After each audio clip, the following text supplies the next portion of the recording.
Hi, everyone. Welcome to the reVillager podcast. This is our second session in our live series for our reVillager Kickstarter. Today, we're super honored to have Jamie Wheal. He is the co-author of Stealing Fire, author of Recapture the Rapture, and co-founder of the Flow Genome Project. He's a radical and big thinker in the realms of culture, consciousness, psychedelics, flow state research, and civilization redesign.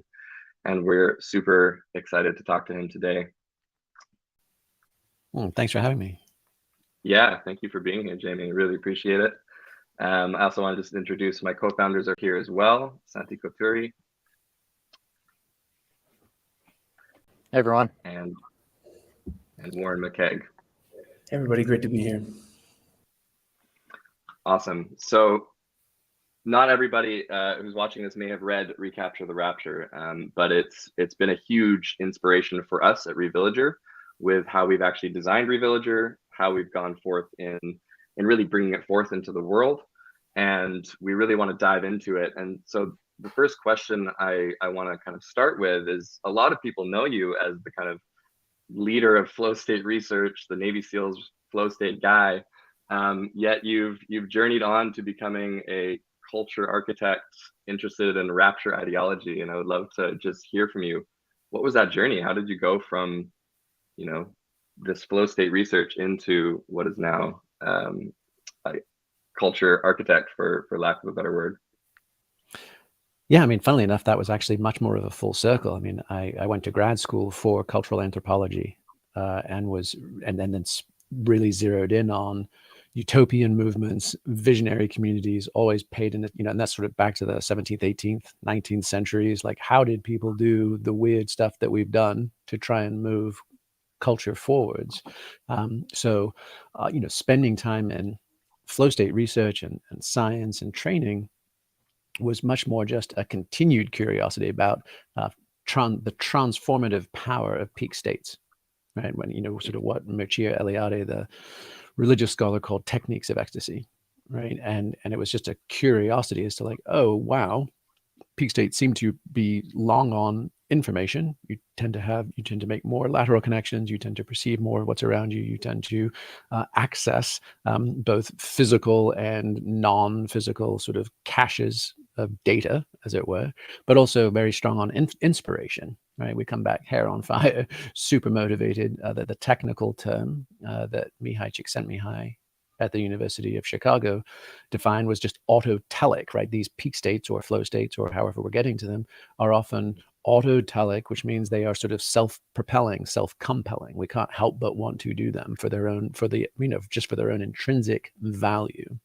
So I was just very curious as to the role that plays in both individual growth and development, motivation and learning, and then also community coherence. Are communities that have reliable techniques of ecstasy, are they more vibrant? Are they more resilient? Do they have the capacity to mend and heal? Do they have a better bead on where to go next? And that's, that was kind of the historic stuff, all the way back to the ancient mystery schools of the Eleusinian mysteries, all the way through shamanic traditions, all the way to the various interesting and sometimes kooky things that we see on Netflix and HBO and documentaries, but we're abundant in the 60s and the 70s, all the way to what are we doing now as we see the potential, the sort of breakdown of traditional culture and community, and we're sort of needing to pick up those fragmented Lego blocks and start building stuff now. So how do we do that a little bit more intelligently? How do we make the most of all the lessons learned? Because there was a lot of both beautiful possibilities and a lot of pain and suffering. So we should really sift through, all of our kind of debriefing of all of that historical culture, and how do we do it a little better and a little bit more kindly, effectively, ethically going forward? Because it feels like there's a pretty pervasive need for resilient local community these days. Yeah, couldn't agree more on that. That's interesting. My background is cultural anthropology as well, and that led me to a lot of why I'm here. In Recapture the Rapture, you really go deeply into what you call meaning 3.0. And I'm curious if you could just share what meaning 3.0 is, and maybe with that, what is meaning 1.0 and 2.0?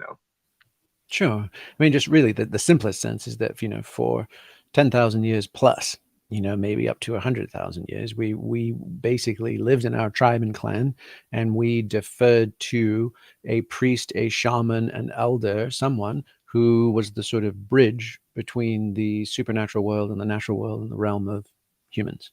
And so meaning 1.0, you could say, fast forward into civilization and that kind of thing, was fundamentally organized religion. Right, whether it was your imam, your rabbi, your priest, whomever it would be, they were the mediators of the sacred, and the sacred included questions like, why am I here? What's the meaning of life? How ought I act? What's my place in society? All of those kinds of things. And that carried us through, for until really, really recently. I mean, it's not until the last decade or two that Pew studies, surveys, and other things have indicated that now, for the first time in human history, which is kind of, worth pausing to reflect on the implications of that, but for the first time ever for humans, there are more people that don't believe and that don't identify as affiliated with a specific religion than do. And in the past, if you didn't believe, right, if you broke with your church or faith, you were an apostate, you were a heretic, you were a pagan, you were dead meat, basically. You were burned at the stake, you were mercilessly killed, you were run out of town to fend for yourself and with, against the wolves, whatever it was. It was a massive, massive deal. But lately, right, with modernism, with all of the things that we know, right, there's been that break. So for the first time, the SBNRs, the none of the aboves, are the largest and fastest growing group of religious affiliation on the planet, which is mind bending, right? So that's the collapse of meaning 1.0.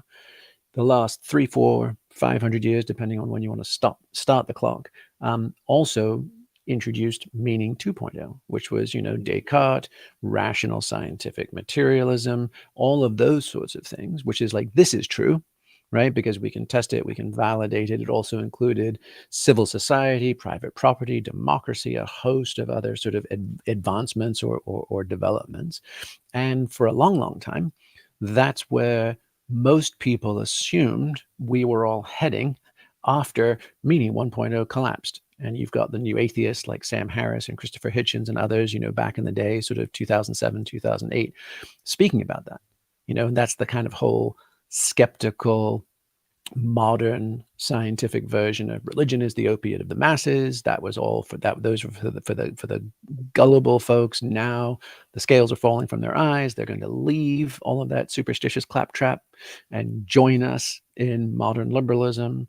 And that would have been meaning 2.0. But as we've all experienced in the last decade, for sure, and super duper accelerating in the last 3 or 4 years, a collapse in the integrity of all of those institutions. So whether it used to be like Harvard and Yale and Stanford are the arbiters, or Wall Street Journal and the New York Times and the New Yorker are the arbiters of truth or consensus opinion, or the WHO and the CDC, or any of those big institutional factors, like we've just had a collapse in trust that those things, the quote unquote, follow the science, or I'm doing my own research, or, in this house, we believe science is real. You can kind of feel and see those schisms. And so, those were the two pillars, right? Organized traditional religion and belief, meaning 1.0, and modern scientific liberalism, meaning 2.0. And sort of the roof is caved in. And, there's that old saying that nature abhors a vacuum. But culture does also. And so as we've, entered what you could say is a meaning crisis, like which way do we go? Who do we look to trust? All of those kind of things have been eroded. It used to be Walter Cronkite giving us the updates, on the news, and it was 7:00 and everyone in America watched, one of 3 stations, and those guys kind of guided us through stuff. Now we've got everybody from, InfoWars to Russell Brand, self-publishing, self-broadcasting, right? We've kind of lost our minds. So meaning 3.0, what's next, feels like, okay, well, how do we fix this? How do we prevent people from either doubling down on really rigid belief, like fundamentalism, or giving up that anything is good, true, or beautiful, or knowable, and collapsing into nihilism? right? So how do we prevent those two things? And they're happening all around us. And all you have to do is check your news feeds and scan your life and relationships and family and community and be like, oh yeah, I can feel people have gone in the tank. And fundamentalism, by the way, doesn't just mean a reversion back to religious fundamentalism. You could be a vegan fundamentalist. You could be a crypto libertarian fundamentalist. Any sort of hermetically sealed thought system that excludes curiosity, critique, or additional perspectives, I think is a working definition of that. So meaning 3.0 is sort of that sense of like, okay, how do we sort of, how do we honor where we are as a society and the values we have, which seems to really strongly privilege for a bunch of good reasons. Like, let's question hierarchy and authority. Let's not just defer to somebody sitting at the top of the stack. So my experience, my values, they matter. And at the same time, have something shared enough to still serve as cultural glue and binding agent. Otherwise, we're just going to be ending up sort of atomized people rage tweeting at each other, right? So meaning 3.0 is can we democratize access to, fundamentally healing, inspiration, and connection, right? Can we provide ways for that to be less mysterious, more reliable to access? And at the same time, can we hold off on anybody making an exclusive truth claim of I know what it's quote unquote really all about, right? And so it's really it's a polarity or a dialectic between individualism and communalism. And can we actually find a way to gather in healthy culture, ethical culture, right, that doesn't repeat the sins of the past, right? Because in the past, right, if you want to talk about like culty cults, the thing that everybody freaks out about, right, you got to merge with the collective. You got to be part of a wonderful, amazing hive mind. You got to lose yourself in the community. But it was often at the expense of your own better judgment. It was often required deference to an individual, quite often a self-appointed guru figure, et cetera, et cetera. So you're like, okay, that doesn't work. We've seen all those train wrecks happen. So is there a way to still maintain the sovereignty of the individual, right? Like it is up to me to make my own choices for my body, my mind, my bank book, my relationships, and at the same time get better at group communion / communitas / group flow, because it feels amazing, it's profoundly rewarding, and it is also the kind of secret sauce of how we get together to innovate and collaborate and do hard things well together. Beautiful. Well, let's zero in then on what you're speaking to of the ethical culture building. You dedicate a whole part of your book into ethical culture building with an emphasis on the word cult. And that word is so stigmatized in our culture. And it's funny because, again, my background is cultural anthropology. I did an interdisciplinary program. I designed it myself, and it was really focused on mysticism, but I had to make it scholarly, so I called it cross-cultural cosmology. And I was really interested in the ancient cults and the mystery schools and how they showed up in different ways around the world. And it kind of hit me when I was studying Gnosticism that, wow, Christianity is a cult. It's just a very established cult that everyone is okay with. And even the US government could be seen as a cult when it started. And all these institutions in a sense come from these roots, and the word culture literally having cult within it.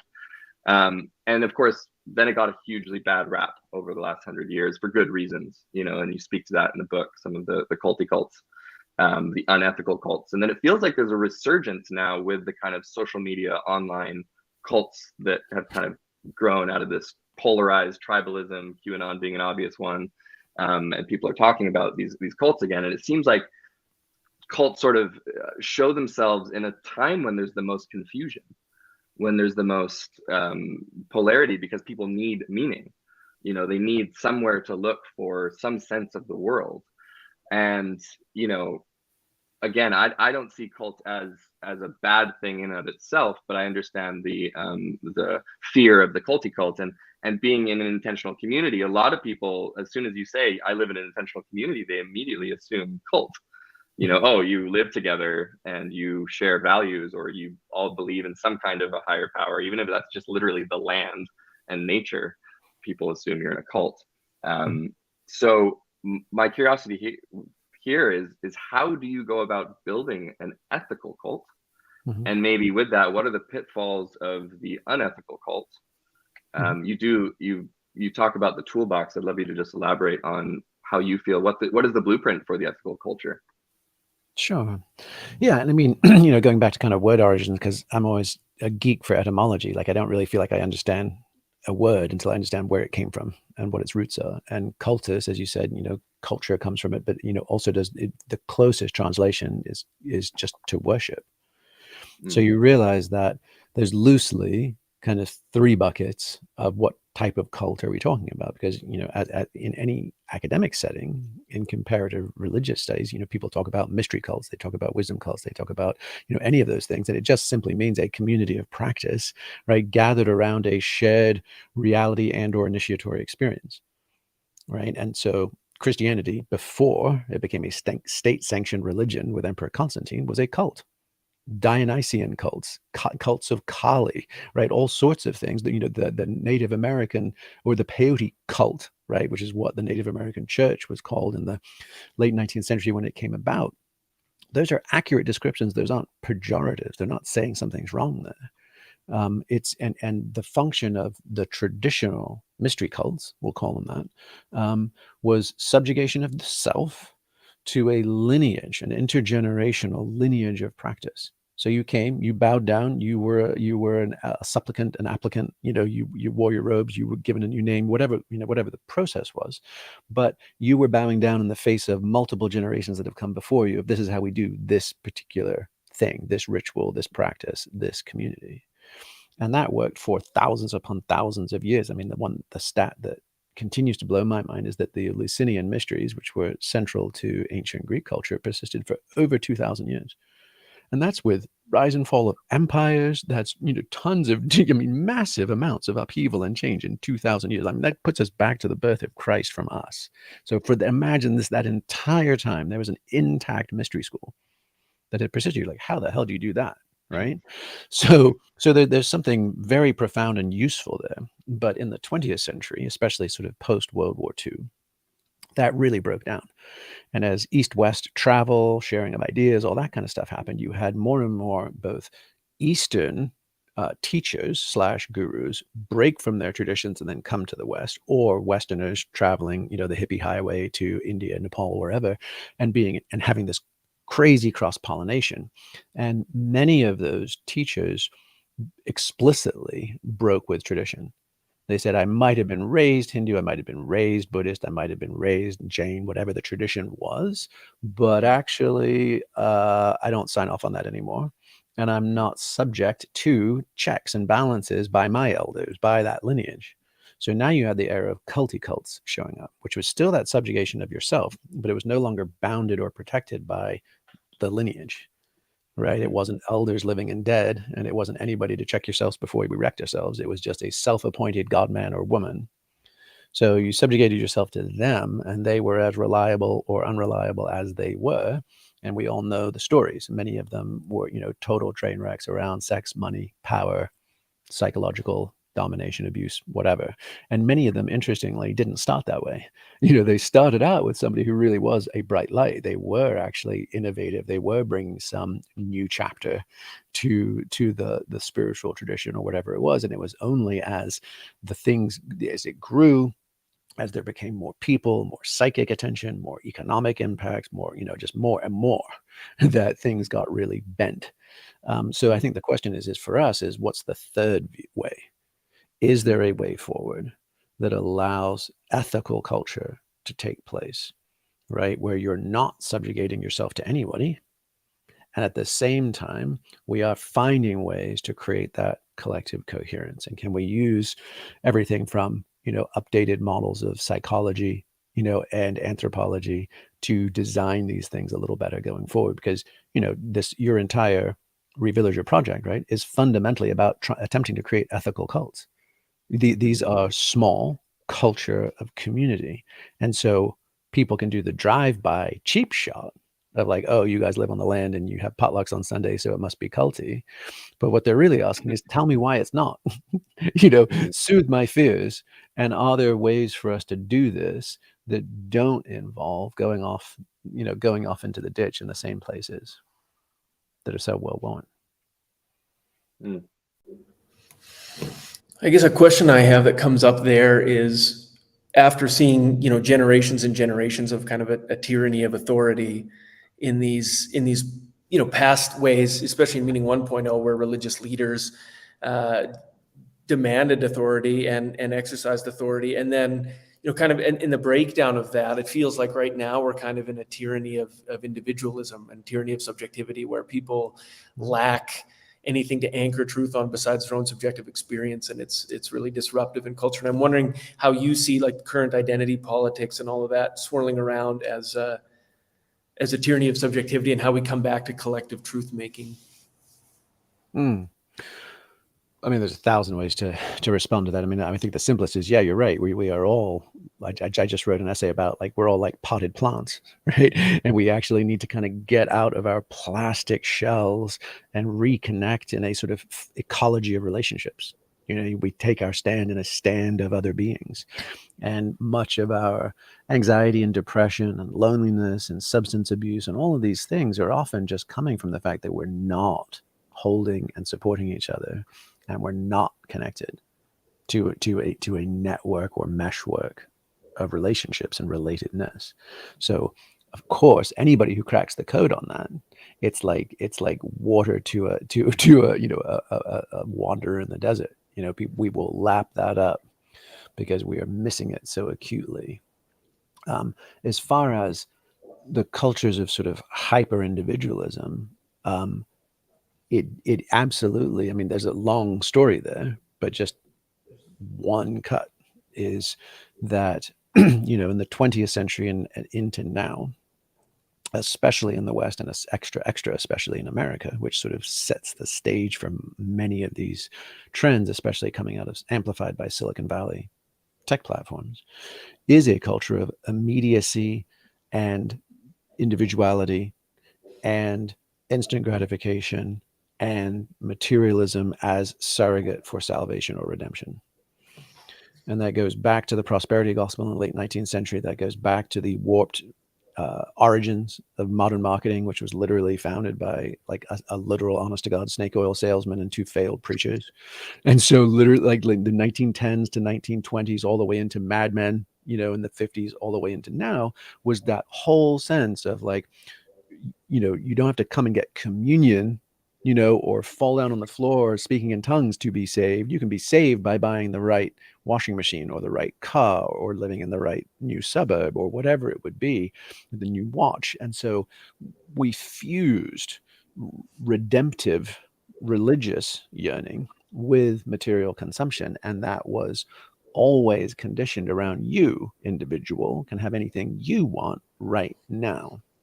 And so, yeah, that has fractured and atomized ourselves. And the bigger picture, so just to say that's a substrate, that doesn't work as we're coming into potential geopolitical, meta-systemic, ecological challenges, possible step downs in standards of living or just rate and pace of consumption. Because then I'm like, well, fuck it. I want to talk to the manager.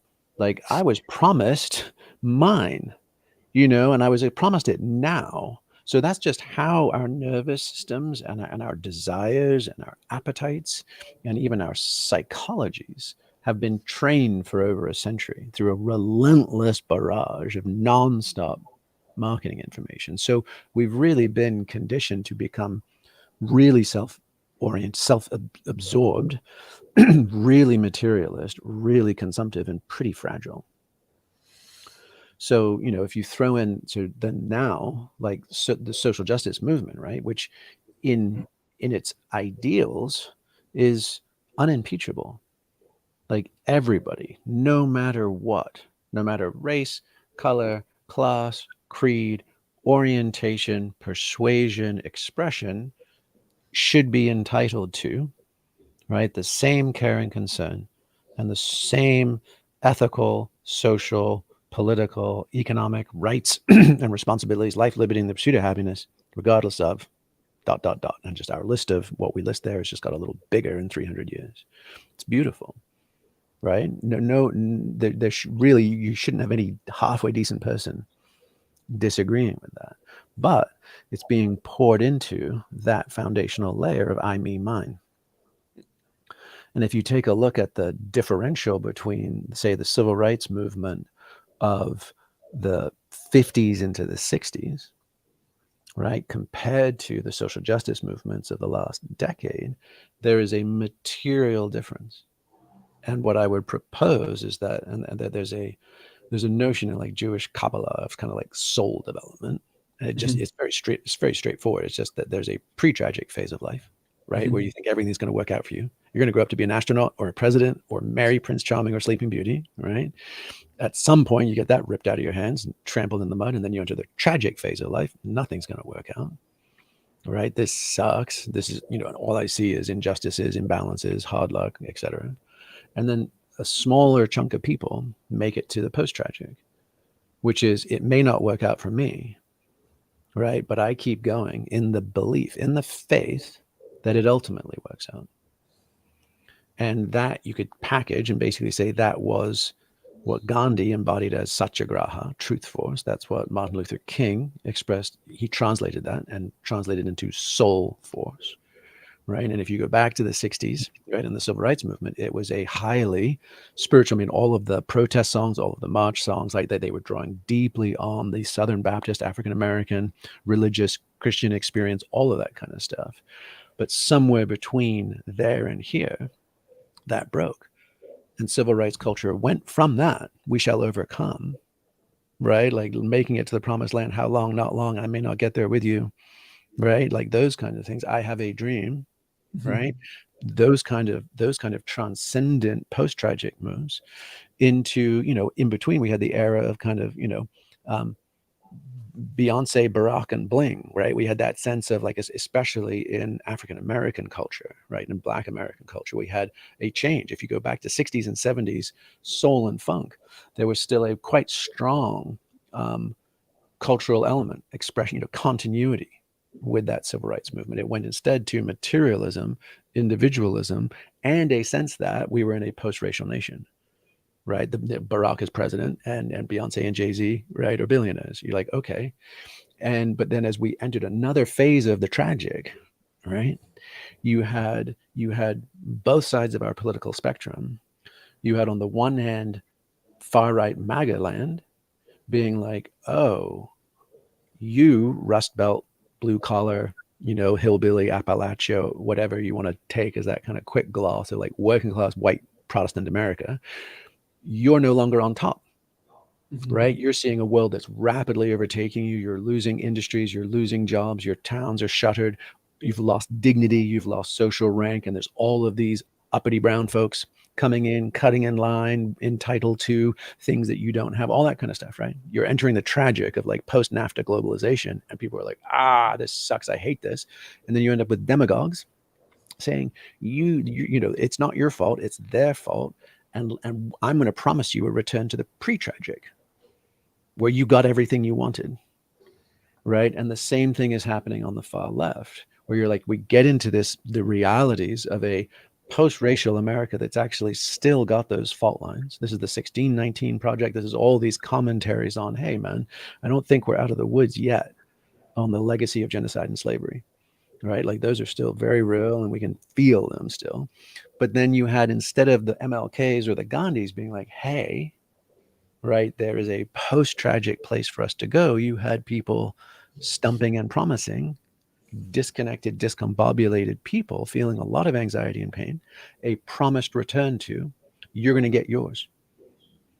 And so what it really feels like is that where we are in dire need of either someone stepping up or much, much better, a collective voice and expression stepping up of who's embodying soul force right now, who is calling us to higher ground, who is taking the risk, because they almost always get assassinated, right? But who is actually leading to a both and inclusive vision, that doesn't try and deny the current tragedy of the commons and complexity of our polycrisis, acknowledges it and goes, this is where we are, folks, but there is a way through this, and it includes all of us and requires all of us.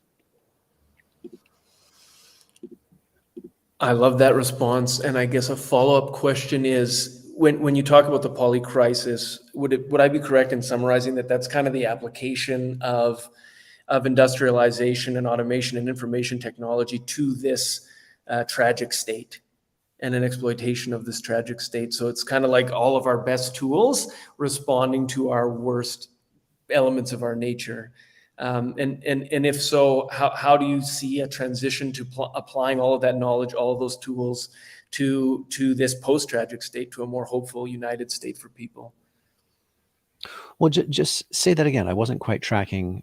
Yeah, the idea that this polycrisis that we've gotten here because we've taken the fruit of our labor, industrialization, automation, information technology, social networks, and really oriented them towards this hyper-individualist kind of tragic state of separation, of othering, and it's enhanced the ways in which we're opposed to one another rather than bringing us together.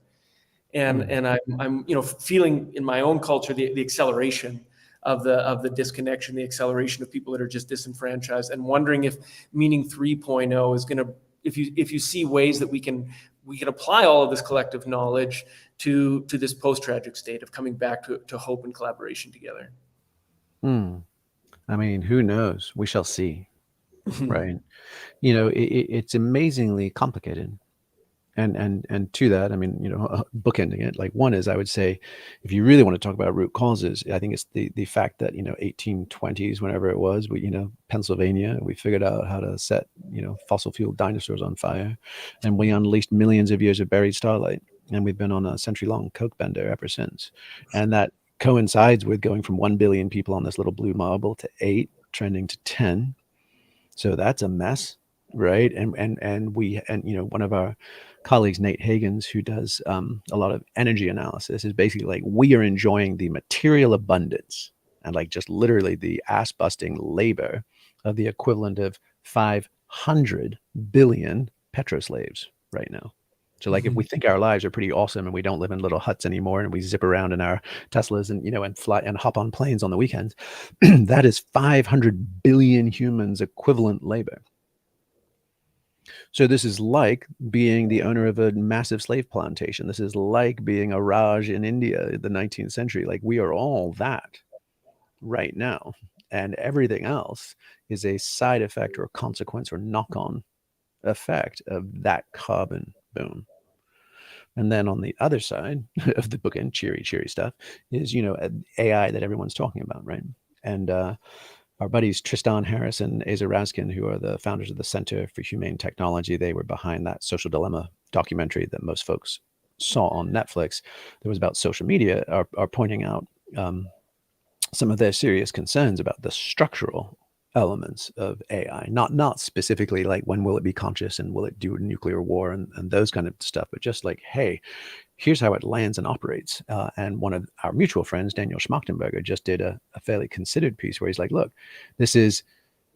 we live in the system of Moloch, right? Like Scott Alexander, the Slate Star Codex guy, wrote that very famous essay several years ago about basically game theory dynamics gone wrong. Like, why does the commons always get trashed, and why do corporations always do the shittiest thing, and it's a race to the bottom? Because if they don't win the race to the bottom, someone else is going to beat them anyway, right? So you have all of these perverse incentives. So why humans do shitty things, and why you can have psychopathic behaviors in an economic system, even if there aren't actually any psychopaths. And it actually turns out, there's a disproportionate number of CEOs who are psychopaths. So you're like, oh man. And then we put AI on top of that substrate, meaning private venture-backed companies, what's happening at Google versus OpenAI versus the UK-based ones. Everybody's in a rush. No one wants to be lost. Everyone has to pitch and tell the story, to get more money, to get more capital, to farm more servers, to be first to market, to come up with a business model, to blah, blah, blah, blah, blah, blah, blah, blah. And you realize, oh shit, AI has just made every single existential risk we have exponentially worse. From bioterrorism to weaponized TikTok to, to deep fakes, to political fragmentation, to take anything that you can think of that isn't exactly going great right now and add an AI massively powerful computational engine to come up with even worse ways to do it better. And you're like, man, we are in a weird ass spot. Yeah, I feel that. I feel that a lot. We spend a lot of time feeling into the totality of what you're speaking to right now, and so we've committed to building a technology platform, and we've studied the we took the Center for Humane Technologies course a few years ago, and we've been following a lot in that world and trying to be sort of on the other side. Like, what would it look like to actually build humane technology? What is the resistance force on the other side? Could we build in these AI tools to help people communicate more easily with each other in more conscious ways in a technology platform? These are bizarre questions to be asking, but we find them necessary. And I'm curious, one big question is, what do you see, or do you see, is there hope for technology? What would a technology that actually served communitas actually look like? And we spent a lot of time with community builders, people who are really trying to build that local sense of meaning and belonging. Actually, let's go with the first question first, and then we can maybe come to the second one. So yeah, big picture, what do you think? Are there examples, other tools? What would you picture as a humane option these days? Yeah, I mean, this goes back to that Moloch thing, right? Because I know both Justin Rosenstein, who invented the like button for Facebook, and he was trying to inject positivity into social media, and Asa Raskin, right, who invented infinite scroll, which is the bane of my existence on my news feeds, because I just never get to the end to be done, and you're like, oh no. And that was a snazzy bit of Python coding. It was actually a tech solution of infinite refresh. And both of those have just gone off the deep end into unintended consequences. So let's just assume that our technology will always squirt out between our fingers and never behave exactly as we hoped. But that said, healthy uses of technology are fairly straightforward, right? To connect, to communicate, to coordinate, right? To leave people not feeling isolated. And I think, to the extent that there is a strong balance, healthy balance of connecting, coordinating, and communicating, so that people IRL, in real life, together in meat space, can do real things. That, I think, is, has a strong, wonderful supportive element, right? And Jonathan Haidt, the coddling of the American mind, and lots of other things, has drawn, I think, a helpful distinction between social networks and social media. And he pointed out that, advents of smartphones and, post 3G versions, right, allowed us, 2011 to 2014 is really where you see that pivoting from originally Facebook to MySpace to you name it, were all just tools to connect and reconnect people that knew each other already via a digital platform. And that was a social network. And that the transition, right, around loosely 2014, became to social media, where it's now me broadcasting to many, almost none of whom I actually know in real life, with an attention for likes, clicks, sales, validation, whatever, cross-purpose marketing, whatever it would be, influence. And that was this insidious warping of all the incentive structures and our psychologies, right? As you can't swing a cat without seeing some YouTuber going online in some weepy testimonial about the relentless pressures of, Bo Burnham, the comic, right, has done a lot on that, right, of like the relentless pressures of content and the echo chambers of fractured selfhood that result. So for your guys' project, it seems like you're actually advocating, are there healthy uses for social networks? Hell yes, always were, right? I think the only negative thing is it just tanked high school reunions because everybody could already like Facebook stalk each other and see who was fat, see who was married, see who was still sexy, you know, like so now it was like, no, I don't need to go to the high school reunion, right? But beyond that, I think social networks are a wonderful tool for connecting, coordinating, and collaborating. Mm-hmm. Mm-hmm. Taking on that and coming back to this idea of a higher power and sort of this, the way I see it, especially in my peers amongst millennials, is kind of this like, I am the new God. Instagram reinforces that. It's I have my own thoughts and I'm here to project in this social media way my beliefs onto the world. And so it's interesting for community builders today to be trying to inspire people to come together into an intentional community, into a village, into a small IRL group of people that have a shared intention and meaning, when there is this sort of allergic reaction, or there's this like high skepticism towards a higher power. And I'm curious to people that are trying to build communitas, who maybe get resistance from community members or friends when they are like, hey, we should do this and we need to believe in a higher power. What would you say to them? Or are there ways, tools, techniques, different ways of being able to inspire community builders today to create that sense of higher power within their communities? Yeah, I mean, that came up even in my grad research on utopian communities in the 19th century, 18th and 19th centuries. And one of the strongest success factors for them to persist beyond the sort of lifespan of a charismatic founder, right, to actually become something intergenerational and keep going, was a shared spiritual practice and faith. So you're like, you know, and the other, you know, for the Oneidas, for the Amanans, for like all, you know, whether it was silverware or washers and dryers, like, and having some economy, right? So it wasn't just based on bleeding dry the trust funds of a few wealthy recruits, or, you know, or whatever it would, you know, or panhandling or whatever it would be. Like, we have some economic engine that allows us to be self-sustaining, right? And obviously I think the Mormons are the greatest example of just crushing it on that front.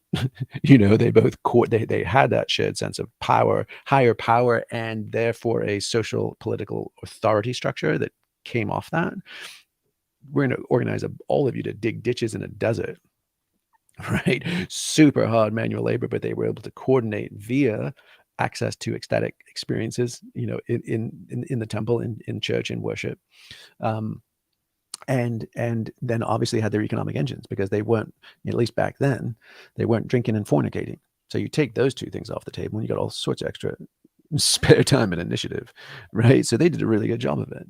You know, and then obviously, you know, with all of its complications, you know, these days. So how do we do that today without becoming cultic, right? Or dysfunctional in some way? And my sense would be is that's where that notion of meaning 3.0 is potentially helpful, which is, you know, we're pretty, at least for the, you know, for now, we're not particularly prone to like loving hierarchy top-down solutions. You know, like most people are like, you're not the boss of me, you know, and who said, right? So how do we coordinate? And there's a potential, and this goes from Robin Dunbar's work at Oxford. He's Dunbar, you know, the Dunbar number, 150 people in a tribe kind of thing. And he did a study of like San Bushmen in the Kalahari and found that they engaged in trance dancing, so fundamentally ecstatic group movement and drumming and music and chant and call and response. And they did it not just as celebration, they did it at times when their tribe were the most fractured and the most contentious, and there was actually the most potential conflict. And they used it as a way to basically defrag their collective nervous systems. So instead of a sort of truth and reconciliation committee, it was almost like a groove and reconciliation community, right? And if you've ever been to a live DJ, producer, jam band, whatever, and, you know, and had a really fun show, you know, you're almost always friendlier to the folks on the way out than you were jostling for your seats and waiting in line, trying to get yours on the way in. And so you can kind of see like, oh, those kinds of ecstatic technologies are good social glue and bonding. And a whole bunch of things that, you know, might have caused friction, tension, competition before just aren't that relevant after, you know, and that's not to say that absolves us of all conflicts. There's a whole bunch of higher order ones, you know, love, passion, economics, you know, power, whatever, that are going to be thornier than a dance party can solve for. But it is to say that if you have the regular technologies there to kind of flush everybody's system, you get less needless friction and conflict. And then something else is, you know, can we have reliable initiatory experiences of the post-conventional, you know, numinous, transcendent state experience, however you get there, and have the collective discipline not to presume to tell anybody else what it all means. And so for folks that are familiar with Burning Man as kind of an extended global community, you know, I think one of its essential success factors over 30 plus years has been no one will tell you what burning the man means. No one will tell you what the man is or what it means, right? And yet it is this clearly powerful enough centralizing experience that people from around the world invest crazy amounts of time and money into being there for that shared initiatory experience. But it's massively decentralized and it's antinomian, which just means, you know, like without deference to a specific authority. So both what are your kind of weekly to monthly rituals of ecstatic cleansing, you know, those feel like a helpful technology. And then what is your access to techniques of ecstasy with a commitment, right? That no one comes down from the mountain and grabs the one ring of power and says, I am a golden god, or I hold exclusive interpretation or access to truth. So if there's ways to do that, you know, then I think we can kind of possibly strike the balance between the coherence that communitas, ecstasis and communitas, right, can provide, like the peak states and the deep connection, without it getting captured by human psychology and group dynamics. Yeah, it's interesting you touched on ritual being a technology. We often talk about village being an ancient technology. And one of my elders would often say that it takes a village to heal a wound. You know, this kind of pervasive individualistic idea that we have to do all of our self-healing on our own. You know, and we look at indigenous cultures that have village intact. You know, there's this clarity that one person's suffering and sickness is the collective suffering and sickness, and they need to address it as a whole, as a community. And often there's rituals to do those things and ceremonies and such. And you speak to something in Recapture the Rapture around the virtuous relationship from Aristotle. And, you know, we're starting to see more in the self-development world, like relationship work, people really working in relationship, usually romantically, but also just in small pods. And you talked about that kind of growing from the ground up, going, you know, from the individual to the relationship to the dozens of dozens. And it seems like there's a big gap because we have people, you know, thinking of the polycrisis and working on these massive systemic changes that need to happen. And then there's also all of this kind of focus on the individual work that needs to be done in ourselves. And it seems like there's this gap in the community level. You know, you talked about Dunbar's number, and, you know, his number of 150 gets promoted a lot, but he actually had multiple numbers. You know, he had concentric circles, you know, went from 5 to 15 to 50 to 150, which was, you know, around the brain's capacity for empathy and trust in a tribe. But then it goes up to 500 and 1500. And these are basically, you know, harmonics of social architecture in a sense that he noticed in anthropology. And it seems like there's this gap in those harmonics or in those thresholds where people really aren't focusing on communities of, let's say, 20 to 200 people. You know, as soon as you're on social media, you're jumping into online communities of often thousands who don't know each other, like you said. And you spoke to the symbiosis of ecstasis, catharsis, and communitas in your book. You know, and how ecstasis really can kind of inspire the healing, and catharsis can integrate that healing. And then communitas seems to be this connective point between the two. And I'm curious, like with what you're speaking of, communitas connects us to each other in celebration and support. You know, what is it that you feel like a normal person, you know, let's say in Western culture, maybe watching this, could do to create that sense of communitas in their life, that sense of collective celebration and support. Because I think a lot of people we're seeing, obviously, in the mental health epidemic feel extremely isolated. Mhm. Even if they have their online communities, they're not getting the intactness of communitas through IRL. And Mhm. so what do you feel like would be, you know, a simple stepping stone towards that? Mhm. Yeah, I mean, look, and this is what's I always find it inspiring in the sense that, like, fundamentally, we have all the answers we need. They're just lying around us, scattered, jumbled, broken, mislabeled.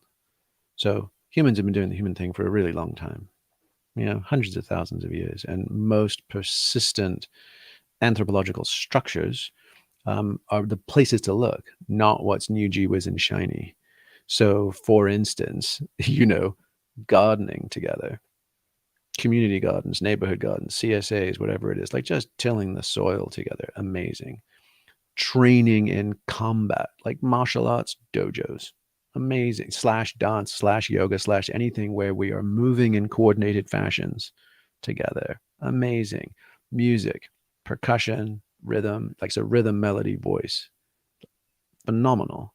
Um, Schooling, raising our little ones, like most people who are in the parenting years almost always are like, well, gosh, my last best friends I met when we were just fucking around with shit piles of free time in college. Then I got busy. I got a job. I live in an apartment. How do I meet people of any depth and intensity, you know, after my 20s, right? When I just had free time and spending money and was trying to get laid. So I was out at bars and doing all that kind of stuff. Like, so most people in their 30s to 40s are like, oh, we met because our kids go to preschool or are on a soccer team or whatever it would be. So you're like, oh, so the raising of our little ones matters. And perhaps the easiest of all is just breaking bread together. Right? If you think of Plato's symposium, symposium literally means to drink together. And each person invited used to bring a bottle, and you'd literally like pour it in a trough and mix the wine so that what everybody got drunk on to then discuss politics, philosophy, religion, you know, whatever it might be, was shared. And if anybody's super, super curious, the easiest possible thing you could do is just host a Socratic dinner, which basically just means 6 to 8 people. You can go, our buddy Michael Hem, who's a very innovative chef and culture architect, has 2 websites. One is called deathoverdinner.com, and the other is called drugsoverdinner.com.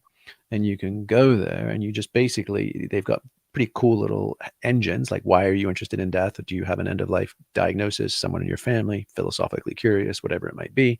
And then it spits out both reading materials and questions, but it's just basically just 3 questions. Ask one question at the beginning, at appetizers, one question during the main course, and one question at dessert. And the only rules of the dinner, and this is modeled on how Thomas Jefferson used to host dinners, was just not everybody talks at once and you're not trapped talking to the person next to you. One person talks at a time, and you just go through those questions. And it's dead easy. It's not cringy at all. And almost certainly you'll have a more interesting dinner party than most people have been to any time lately.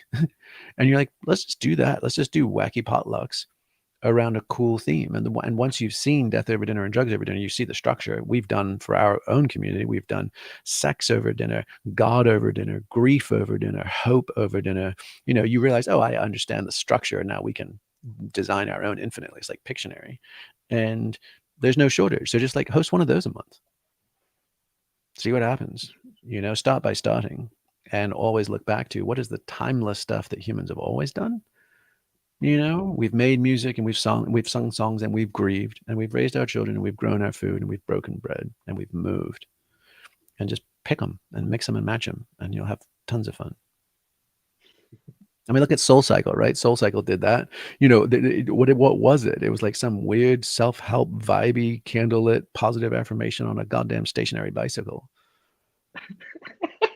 You know? And you're like, we're so hungry for anything that's even remotely close Uh-huh. that we lose our mind when we just get a taste. Uh-huh. Yeah, well said. Yeah, something we built into reVillager was this idea of quick events, because we thought we'll just give people a little bit of a hint of what a good event would be to connect with others, and potluck is number one, and you know, just these places to be with each other. So that's Yeah, and really, like, go ahead.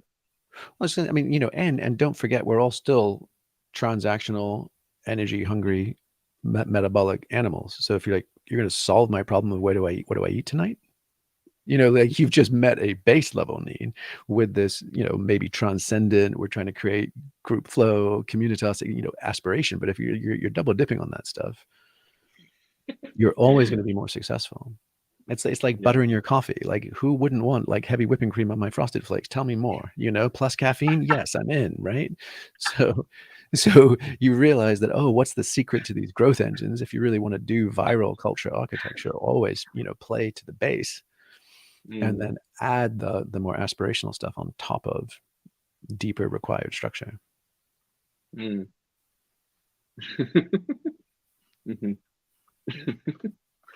Awesome. Well, I can't say enough how much I appreciate you, Jamie.